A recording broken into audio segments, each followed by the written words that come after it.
ପାରଳାଖେମୁଣ୍ଡି ସହର ସମେତ ପୁରପଲ୍ଲୀରେ ପାଳିତ ହେଉଛି ନାଗ ଚତୁର୍ଥୀ। ଗଜପତି ଜିଲ୍ଲା ଦକ୍ଷିଣାଞ୍ଚଳ ଜିଲ୍ଲା ହୋଇଥିବାରୁ ଏଠାରେ ଉଭୟ ଓଡ଼ିଆ ଓ ତେଲୁଗୁ ସମ୍ପ୍ରଦାୟର ପୂଜା ପର୍ବ ପର୍ବାଣୀ ଗୁଡିକ ପାଳିତ ହେଉଛି। ଅତି ଆଡମ୍ବରରେ ଓ ଖୁସିରେ ଏହି ପର୍ବ ଗୁଡିକ ପାଳିତ ହେଉଛି। କାର୍ତ୍ତିକ ମାସର ଶୁକ୍ଳ ଚତୁର୍ଥୀକୁ ନାଗ ଚତୁର୍ଥୀ ଭାବେ ନାଗ ଦେବତାଙ୍କ ଉଦ୍ଦେଶ୍ୟରେ ସାପ ବିଳା ନିକଟରେ ସଫା କରି ଝୋଟି ମୁରୁଜ ପକାଇ ପୂଜା କରାଯାଉଛି।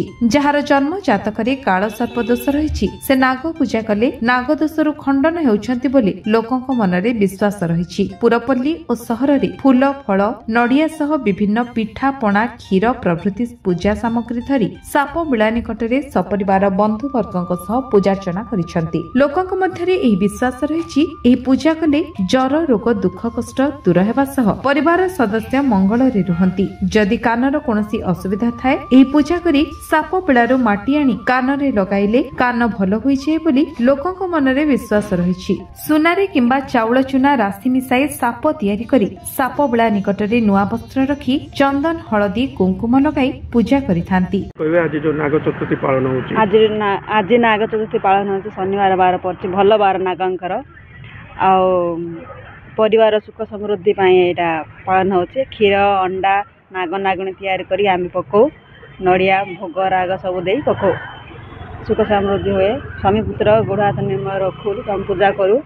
ଆଉ କାନରେ କିଛି ଘା ହେଲେ ମଧ୍ୟ ମାନସିକ କରି పూజ కల్లా హబో నాగ చతుర్థి దిన నాగంగు పూజ కరదే నాగుల చవితి వస్తుంది. దీపావళి ముందల 5 రోజుల ముందల 5 రోజుల తర్వాత దాన్ని నాగుల చవితి రోజు నాడు మేము అందరం పుట్టల దగ్గరికి వచ్చేసి ఇంట్లోన పూజ చేస్తాం.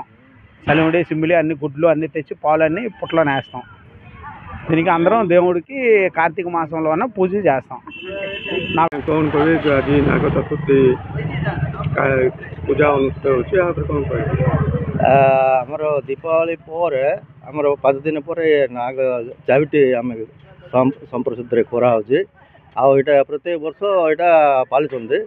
आज गले आमर मनुष्य नागदोष ये तापर आमर नागमाता को पूजा कले आम सब शुभ हम आम पिला शुभ हम बोले आम सब वर्ष यहाँ सांप्रदाय सहित आम पूजा कर बिड़ा पाखे आम सब क्षीर तापर अंडा पकईकि पूजा कर नुआ वस्त्र धारण कर परंपरा। गजपति रेणुबाला बेहरा रिपोर्ट विश्व विजय न्यूज ओडिशा।